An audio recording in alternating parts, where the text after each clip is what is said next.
नमस्कार साथियों, स्वागत है आपका आपके ही अपने चैनल में जिसका नाम है the public sphere. Sir, last episode में हमने भक्ति मूवमेंट में भक्ति करके या फिर ईश्वर को पाने के कई सारे रास्तों पे बात करी थी, जिसमें हमने समझा कि एक उद्देश्य को पाने के अलग अलग रास्ते हो सकते हैं और हर रास्ते की अपनी सार्थकता होती है। बट सर, यहां पर एक सवाल जो बन रहा है वो ये है कि क्या तात्कालिक जो इन्वायरमेंट है आपका या जो परिस्थितियां हैं वो आपके डिसीजंस को, उद्देश्य को इन्फ्लुएंस करती हैं या नहीं करती हैं? बिल्कुल करती हैं, क्योंकि हम अपनी ही परिस्थितियों से बनते हैं। हम अपने टाइम में रहकर ही फ्यूचरिस्टिक सोच डेवलप कर सकते हैं। कोई भी चीज अगर हमारे समय की नहीं है, अगर हमारे अपने समय की नहीं है, तो फिर वो भविष्य की भी नहीं हो सकती। तो जो काल जयी है वो अपने काल का होता है पहले, उसके बाद वो बियॉन्ड द टाइम जाता है। जैसे भक्ति काल में हम डिस्कशन कर रहे थे, तो बराबरी के लिए हर किसी ने ईश्वर का रास्ता चुना। क्यों?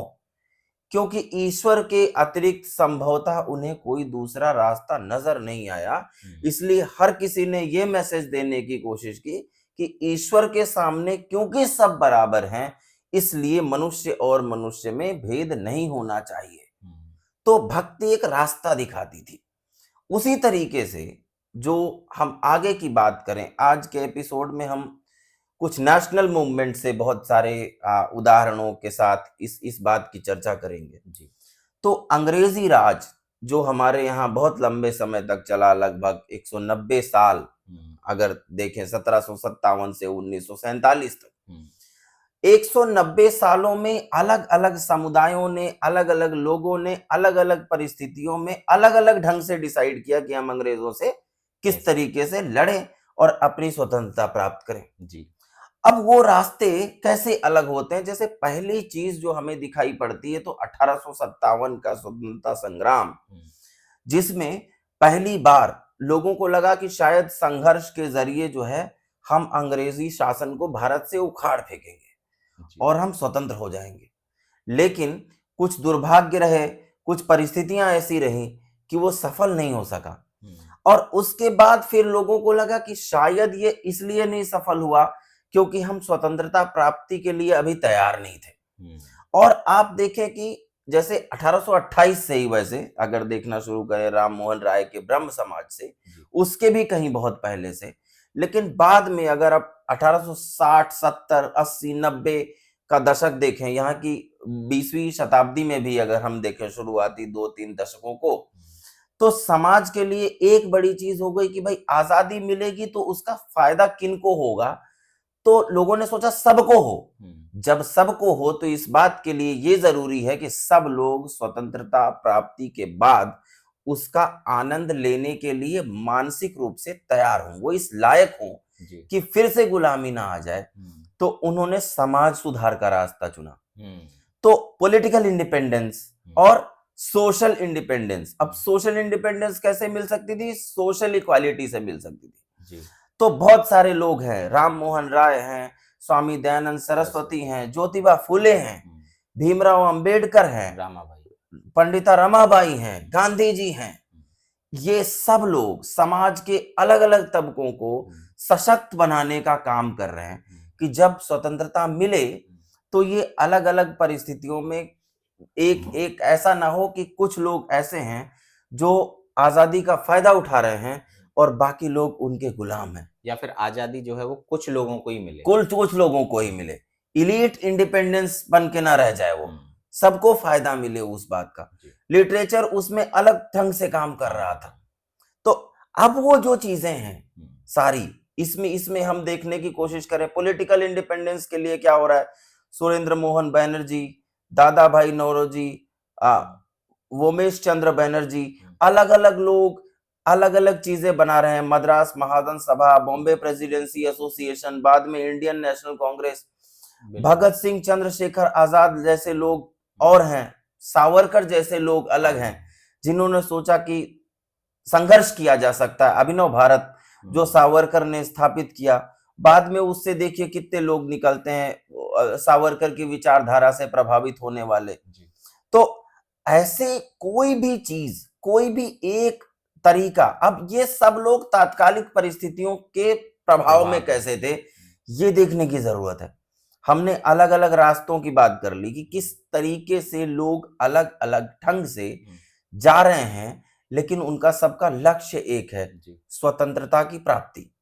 अब तात्कालिक परिस्थितियां कैसे निर्धारित करती हैं चीजों को, तो कुछ लोग ऐसे थे जैसे गांधी जी या फिर रविंद्रनाथ टैगोर। मैं दो उदाहरणों की बात करूंगा केवल, क्योंकि उस दौरान जिन लोगों की विचारधारा ने बहुत दूर तक प्रभावित किया, उसमें ये दो उदाहरणों से बात की जा सकती है, काम चलाया जा सकता है जी।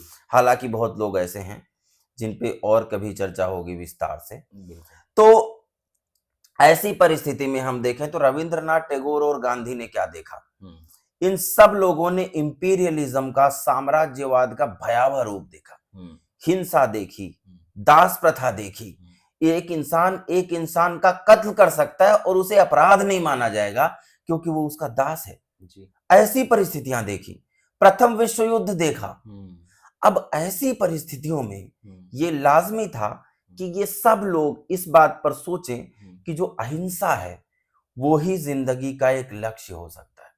और गांधी या फिर रविंद्रनाथ टैगोर वहां तक दूसरे रास्ते से पहुंचे। रविंद्रनाथ टैगोर को लगा ये जितना भी वायलेंस है ये किस लिए हो रहा है, रिसोर्सेज पे कब्जा करने के लिए हो रहा है जी। तो वो नेशन की आलोचना करते हैं। और कब करते हैं नेशन की आलोचना, उन्होंने नेशनलिज्म के लिए नेशन एक वर्ड यूज किया, तो इसलिए मैं नेशन कह रहा हूं जी। तो वो क्या कह रहे हैं कि ये खराब है, यानी कि जड़ इसमें है। और ये क्यों, कब कह रहे हैं, फर्स्ट वर्ल्ड वॉर के टाइम पे कह रहे हैं। प्रथम विश्व युद्ध के दौरान टैगोर जो लेक्चर्स देते हैं घूम घूम के, यूरोप में, जापान में, यहाँ वहां, उन सब लेक्चर्स में आप देखेंगे तो वो नेशनलिज्म को क्रिटिसाइज कर रहे हैं। आज शायद टैगोर होते तो ये काम ना करते। लेकिन सर जब कितना इंटरेस्टिंग है कि पूरी दुनिया नेशन बनाने के लिए ही लड़ रही है और टैगोर उसको ही क्रिटिसाइज कर रहे हैं, क्योंकि वो रेडिकल वर्जन देख रहे हैं ना उसके सामने कि यूरोप में रेडिकल नेशनलिज्म ने क्या दिया। तो वो क्या कह रहे हैं कि nation is an organised power, ये एक संगठित शक्ति है। कैसी परिभाषा, बहुत रेडिकल है आज के जमाने के हिसाब से। लेकिन क्या टैगोर सही नहीं कह रहे थे? टैगोर की परिस्थितियों में कोई भी व्यक्ति होता और उसके पास वो विश्व दृष्टि अगर होती जो विश्व दृष्टि टैगोर के पास थी, वो वर्ल्ड व्यू होता, तो वो वैसे ही सोचता। और वो ऑर्गेनाइज्ड पावर क्यों होती है, ऑर्गेनाइज हो जाती है तो क्या करती है, वो कॉमर्शियल और इकोनॉमिक पर्पस के लिए काम करती है। इसके दो ही उद्देश्य हैं, मैक्सिमम प्रॉफिट और ज्यादा से ज्यादा रिसोर्सेज पे कब्जा करना। तो यहीं से जो डीकोलोनियलिटी का व्यू है वो आता है। कैसे? अंग्रेजों ने कहा भारत के लिए कि भारत कभी भी एक संगठित राष्ट्र नहीं था। इसको अलग अलग ढंग से लोगों ने कहा। कुछ लोग थे जिन्होंने कहा नहीं, भारत हमेशा से एक संगठित राष्ट्र रहा है। टैगोर जैसे लोगों ने कहा हम संगठित राष्ट्र नहीं थे क्योंकि हम होना नहीं चाहते थे, क्योंकि हमें जरूरत नहीं थी। तो वो क्या कह रहे हैं, तुम्हें जरूरत थी because you have the minimum resources for your livelihood. तो आपने क्या किया, कैप्चर किया पूरी दुनिया को और आपने ज्यादा से ज्यादा रिसोर्सेज जुटाने की कोशिश की। तो अब इसलिए आपको एक ऐसा देश बनाने की जरूरत थी, एक ऐसा नेशन बनाने की जरूरत थी जो ऑर्गेनाइज्ड पावर पे बेस्ड हो। तो आप लोग इकट्ठा हुए किस चीज के लिए? टैगोर कह रहे हैं ग्रीडीनेस के लिए, लालच के भाव से। अब आप जब लालच के भाव से इकट्ठा हुए जी, तो नेशन जिन उद्देश्यों से बना टैगोर के हिसाब से, उसका लक्ष्य ही है कॉमर्शियल पर्पस। उसका जब उद्देश्य ही है ग्रीडीनेस, तो फिर वो हायर नेचर के लिए कैसे बात कर सकता है? तो टैगोर ने इसीलिए इंसान की जिंदगी के उद्देश्यों को, यानी कि एक इंसान की लाइफ को दो कैटेगरीज में डिवाइड किया। लोअर नेचर और हायर नेचर। लोअर नेचर वो है जहां हम रोटी कपड़ा और मकान के लिए संघर्ष करते हैं, जहां हम दुनिया में रहने के लिए संघर्ष। हायर नेचर क्या है? स्पिरिचुअलिटी, जिसके लिए टैगोर एक बड़ा इंटरेस्टिंग फ्रेज यूज करते हैं, लिबरेशन ऑफ द सोल, आत्मा की मुक्ति। तो टैगोर के लिए जो स्वतंत्रता है वो क्या है? लिबरेशन ऑफ द सोल है। और इसीलिए टैगोर कहते हैं कि जो लीडर है, वो लीडर कौन है? Who is the fittest person to lead the country? तो टैगोर कहते हैं कि हुसो इज द लीडर, उसकी कुछ क्वालिटीज होंगी। क्या क्वालिटीज होंगी? वो कहते हैं they should have the least animosity against the aliens. जो अजनबी हैं उनके प्रति शत्रुता का भाव कम से कम हो, और सहानुभूति का भाव हो, सहिष्णुता का भाव हो, और उसमें क्या हो? सिंपैथेटिक अप्रोच हो। They should have the sympathetic approach against the others. जो आप जैसे नहीं है, दूसरे लोग हैं, उनके लिए अब सिंपैथेटिक अप्रोच का क्या मतलब है? ये एक और बात समझ लेंगे तो मजेदार हो जाएगा टैगोर को समझ लेना और भी ज्यादा। तो इतनी सारी अच्छाइयां बताने के बावजूद इंडिया की कि हम क्या कर रहे थे? हम आत्मा की मुक्ति के लिए आगे बढ़े, हमने तपस्या की, हमने ईश्वर को खोजा, हमने यूनिवर्सल ब्रदरहुड की खोज की। तुमने क्या किया? तुमने रिसोर्सेज इकट्ठा किए, तुमने लोगों पे कब्जा किया, तुमने स्लेव्स बनाए, लेकिन तो क्या तुम हमारे जैसे हो जाओ? टैगोर कहते नहीं, आप ही के जैसे रहें, हमें हमारे जैसा रहने दे। क्यों? आप वैसे रहेंगे तभी तो हमारी खूबी है वो होने में जो हम हैं। तो ये देखिए कोएग्जिस्टेंस की कितनी बेहतरीन फिलॉसफी जो टैगोर ने हमें दी, और इसका बड़ा इन्फ्लुएंस हमें लगता है गांधी के ऊपर। मैं अक्सर कहता हूं कि गांधी की 2 किताबें हर किसी को पढ़नी चाहिए। एक तो उनकी autobiography my experiments with truth, और दूसरी हिंद स्वराज। तो आजादी क्या हो? गांधी ने आजादी के लिए पहली चीज सर, मैं एक बार इंटरप्ट करना चाहूंगा। एक ये भी सवाल सर आप थोड़ा सा क्लियर करिए कि इतने सारे लोगों में क्यों टैगोर जैसे लोगों पर उतना प्रभाव पड़ता है? क्योंकि जैसे सर फिलोसफी में कहते हैं कि each and every person has influenced of own his times. तो टैगोर क्यों बन पाए? और भी तो लोग थे सर वहां पे जो टैगोर बन सकते थे। तो क्या ये किसी तरीके के प्रोसेस में रहते हैं ऐसे लोग? वो सर मेरा सवाल। कुछ चीजें हैं ना, उद्देश्य की बात हुई। टैगोर शुरू से टैगोर एक कवि हैं, टैगोर एक फिलोसोफर हैं, टैगोर एक राइटर हैं ऐसे जो नॉवेल्स भी लिख रहा है। और एक वर्ल्ड व्यू क्यों बना? अपॉर्चुनिटीज भी एक रोल प्ले करती हैं। टैगोर घूमे पूरी दुनिया में, तो उन्होंने पूरी दुनिया की हकीकत को जाना, तो इसीलिए वो गोरा जैसा कैरेक्टर पैदा होता है। जो गोरा के साथ भी यही प्रॉब्लम है कि वो सोच रहा है मैं सोशल रिफॉर्म्स की बात करूं पहले, या जो लोग हैं जो हमारे ऊपर अटैक कर रहे हैं मैं उनकी बात करूं। तो आप अगर गोरा पढ़ेंगे तो आपको लगेगा नोवेल के शुरू में वो झगड़ा करता है कि देखिए मेरा घर अगर एक किला है और उस पे किसी ने अटैक कर दिया है, तो पहले मेरा दायित्व तो क्या है? घर के अंदर की गंदगी साफ करूं या उससे लड़ूं? तो कहता है मैं पहले बाहर वाले को भगाऊंगा, बाकी बाद में देख लेंगे अंदर वाली चीज। तो टैगोर की जिंदगी भर टैगोर के दिमाग में ये चल रहा है कि असली चीज क्या है, किस तरीके से जो है पूरे समाज की मुक्ति के लिए कोशिश की जा सकती। अगर गांधी यूरोप नहीं गए होते, अगर गांधी इंग्लैंड नहीं गए होते, तो शायद उनका आइडिया ऑफ इंडिपेंडेंस वैसा नहीं होता। क्योंकि गांधी के विषय में भी अगर हम देखें तो हमें पता चलेगा कि गांधी की जो राय है वो उन लोगों से मिलती है जो यूरोप में भी डाइसेंटर्स हैं। हेनरी डेविड थोरो, इमर्सन, कुछ हद तक टॉलस्टॉय, ये वो लोग हैं जिन्हें जो इंपीरियलिस्ट लोग हैं वो बहुत अच्छे राइटर्स की तरह नहीं देखेंगे। उनका फेवरेट राइटर कौन होगा? उनका फेवरेट राइटर होगा रुडयार्ड किपलिंग, जो कहेगा कि इंडिपेंडेंस जो है वो केवल यूरोपियंस के लिए है, उनकी क्वालिटी है, वो ब्लैक और व्हाइट की बात करेगा। जॉल्स फेरी जैसे राइटर्स होंगे, उनके आइडियल्स ये नहीं हो सकते जो गांधी के आइडियल्स हैं। तो गांधी यूरोप में भी किन लोगों को चूज कर रहे हैं? जो यूरोप के डाइसेंटर्स है उनको चूज कर रहे हैं। और वहां से दूसरी तरफ क्या कर रहे हैं? वो जैनिज्म से लेते हैं मेनी साइडेडनेस का आइडिया, अनेकांतवाद का आइडिया। तो गुजरात में जिस सोसाइटी से गांधी आते थे वहां जैनिज्म का बहुत इन्फ्लुएंस था। तो और अपने घर में उन्होंने उस चीज को देखा। तो फास्टिंग, सत्य, अहिंसा, ये सारी चीजों का आइडिया जो है वो गांधी को, कोई ऐसा नहीं है कि आध्यात्म में गांधी जी ने कोई तपस्या की उससे मिला, ऐसा नहीं है। अध्ययन और अपने आसपास की परिस्थितियां दोनों मिलके उनका आइडिया बना रही। अब ये बनता कैसे? देखिए, पूरी दुनिया कहने में लगी थी कि ईश्वर ही सत्य है। गांधी कहते हैं सत्य ही ईश्वर है। वाह। और यही सत्य के लिए वो क्या कह रहे हैं? Story of my experiments with truth, no truth is final. और गांधी इसमें एक और बड़ी इंटरेस्टिंग बात करते हैं जिसका मैं संकेत ही कर सकता हूं, कभी मौका मिला तो गांधी पे विस्तार से चर्चा करेंगे।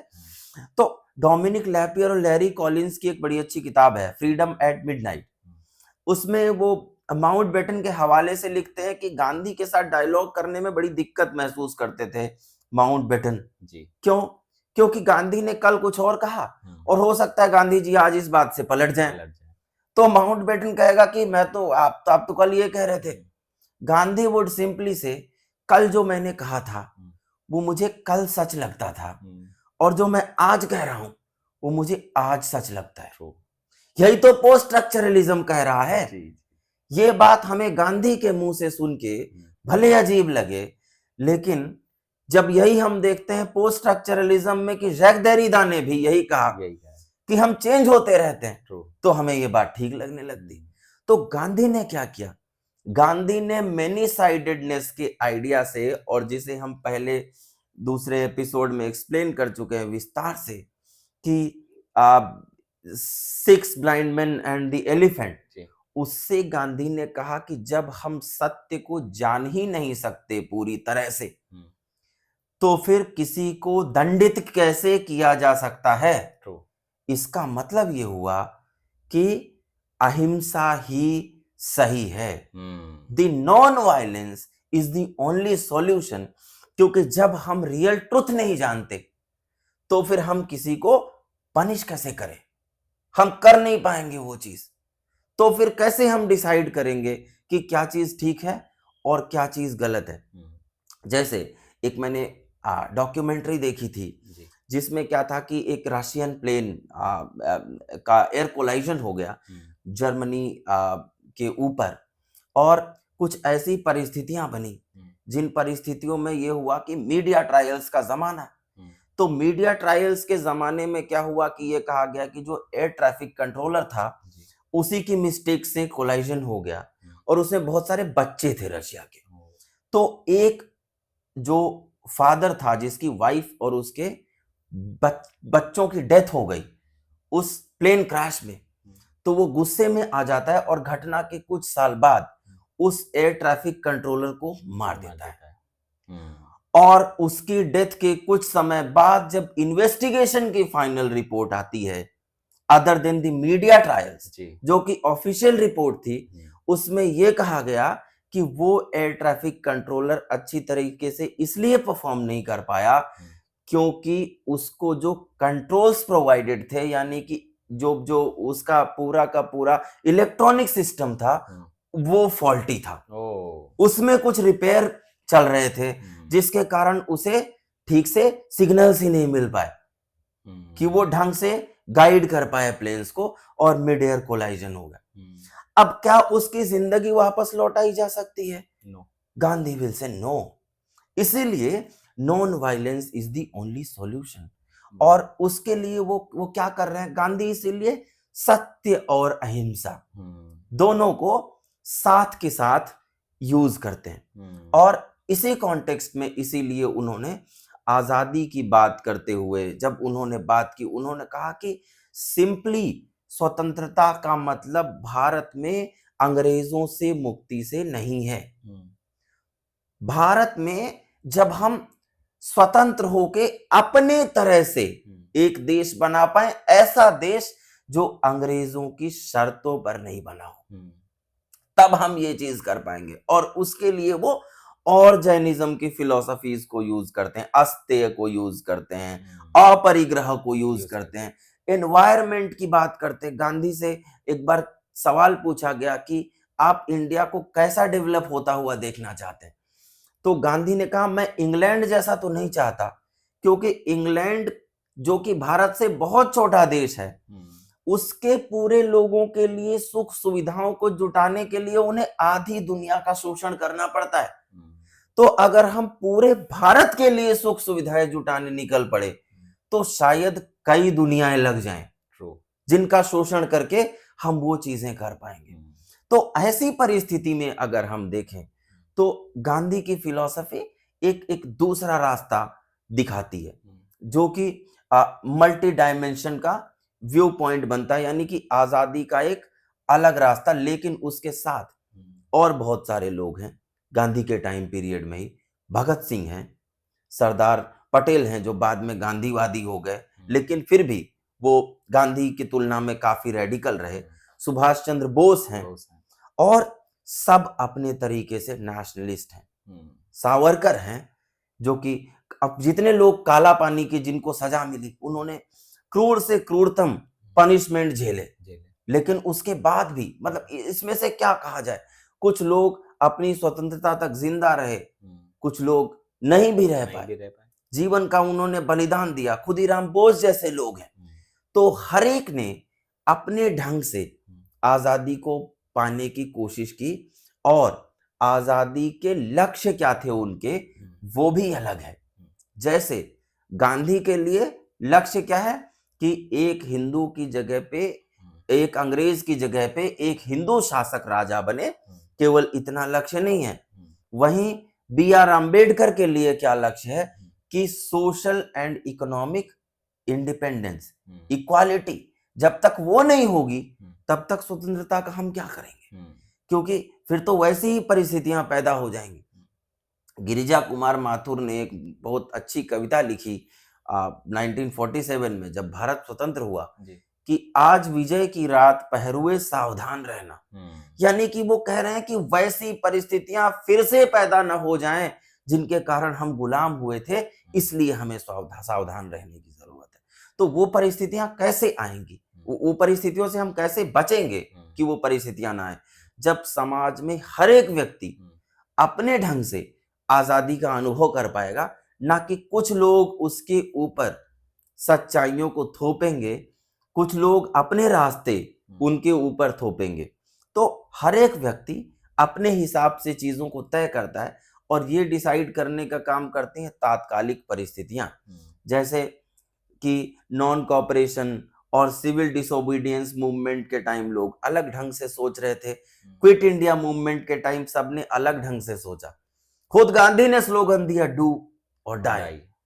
जो व्यक्ति जिंदगी भर अहिंसा का समर्थन करता रहा, वो क्विट इंडिया मूवमेंट में नारा दे रहा है डू और डाई, है ना। तो मारने की बात नहीं कर रहे गांधी यहां भी, क्योंकि वो देख रहे हैं उसकी क्रूएलिटी, सेकेंड वर्ल्ड वॉर चल रहा है, लेकिन जान रहे हैं गांधी की परिस्थितियां क्या है। तो इसी ढंग से हमको इस चीज को देखने की कोशिश करनी चाहिए। आई थिंक सर ने पूरे डिस्कशन में जो परिस्थितियों के साथ में इंडियन नेशनल मूवमेंट को डिस्कस किया, उससे हम मल्टी डायमेंशनल होने का एक बहुत अच्छा व्यू पॉइंट समझ सकते हैं। और इस सीरीज का भी उद्देश्य शायद यही है कि आप तक ये बात पहुंचाई जा सके कि एक ही उद्देश्य के अलग अलग रास्ते हो सकते हैं, और अलग अलग रास्तों की अपनी सार्थकता हो सकती है। क्या मैं सही कह रहा हूं सर? बिल्कुल बिल्कुल। इसीलिए हम जो वननेस है वो कहीं सही भी है, लेकिन बहुत सी जगहों पे जब हम जिंदगी के लक्ष्यों को एक मान लेते हैं कि हर एक व्यक्ति के जीवन का सिर्फ एक लक्ष्य हो सकता है, तो वो चीजें गलत हो जाती हैं। जैसे पहले भी हमने एक एपिसोड में डिस्कस किया था कि गांधी एक स्कूल चलाते थे टॉल्स्टॉय फार्म में, दक्षिण अफ्रीका में। तब वहां उन्होंने बताने की कोशिश की कैसे कि अलग अलग व्यक्ति की अलग अलग नीड्स हैं। किसी को उन्होंने कारपेंटरी सिखाने पे जोर दिया, किसी को उन्होंने कहा कि आप गार्डनिंग सीखिए।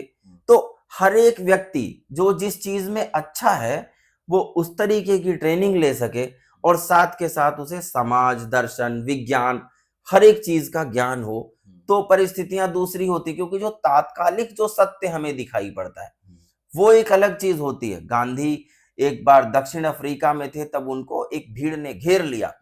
बाद में उन्हें जब छुड़वाया गया तो वहां के जो ऑफिशियल्स थे उन्होंने गांधी जी से कहा कि आप चाहें तो केस दर्ज करा सकते हैं, हम इनके ऊपर कार्यवाही करेंगे। तो गांधी ने कहा कि मैं केस जरूर दर्ज करवाना चाहता हूं, लेकिन मैं केस दर्ज करवाना चाहता हूं दक्षिण अफ्रीकी सरकार के खिलाफ, क्योंकि उसने इनको ऐसा बनाया है, तभी ऐसे बने। आप देखिए, तात्कालिक सत्य ये था कि उन लोगों ने गांधी जी पर हमला किया था, लेकिन गांधी जी ने उस चीज के बियॉन्ड देखने की कोशिश की। तो बहुत सी ऐसी चीजें हैं जो हमें अपनी परिस्थिति के हिसाब से क्षणिकता में कुछ और दिखाई पड़ती हैं, लेकिन जब हम उस पर विचार करते हैं तो उसके पीछे जो हमें एक बड़ा उद्देश्य दिखाई पड़ता है, तो हमें समझ में आता है कि रियल कॉज तो वो है।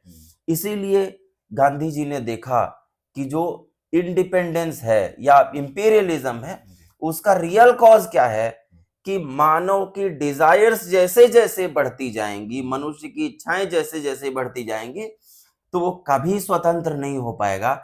इसलिए गांधी जी ने कहा कि केवल भारत ही नहीं, बहुत से यूरोपियंस भी थोड़े से यूरोपियंस के गुलाम हैं। तो हमें क्या करना है, यूरोपियंस और भारतीयों सबको मुक्त कराना है उन थोड़े से यूरोपियंस से। तो ये जो उद्देश्य है, आप देखें ये कितना बड़ा उद्देश्य है। बिल्कुल। और मैं भी इस डिस्कशन में यही सिर्फ एक बात ऐड करना चाहूंगा कि पूरे डिस्कशन में दो बातें बहुत महत्वपूर्ण है। एक, किसी व्यक्ति का उद्देश्य और प्रोसेस में होना। शायद इन दोनों चीजों को मिलाकर ही सत्य के प्रयोग किए जा सकते हैं, जैसा गांधी जी ने करा। उन्होंने कई अलग अलग समय पे कई उद्देश्य बनाए और उनके लिए उन्होंने कई बार उस प्रोसेस में वो गए। इसी से वो सत्य को जानने की लगातार कोशिश करते रहे और उन्होंने खुद लिखा है कि शायद मैं असली सत्य क्या है या जो एब्सोल्यूट ट्रूथ है वहां तक नहीं पहुंच पाऊंगा, लेकिन मैं इस प्रोसेस से सत्य के साथ प्रयोग करके सत्य को पहुंचने का या सत्य को सीखने का एक रास्ता जरूर जान सकता हूं। क्या मैंने सही कहा? बिल्कुल बिल्कुल सही बात है। गांधी जी का जो लक्ष्य है वो सत्य के साथ प्रयोग करते रहना है, किसी फाइनल ट्रूथ को बताना नहीं है कि यही अंतिम सत्य है और मैंने इसे जान लिया। ऐसा गांधी कभी नहीं कहते और हम में से किसी को भी ये दावा नहीं करना चाहिए। इसी के साथ मैं आप सबका शुक्रिया अदा करना चाहूंगा। आप ज्यादा से ज्यादा कमेंट करके हम तक अपनी प्रॉब्लम्स या क्वेश्चंस पहुंचाएं, जिन पे हम और ऐसे ही डिस्कशन वीडियो लाते रहें। बहुत शुक्रिया। Thank you.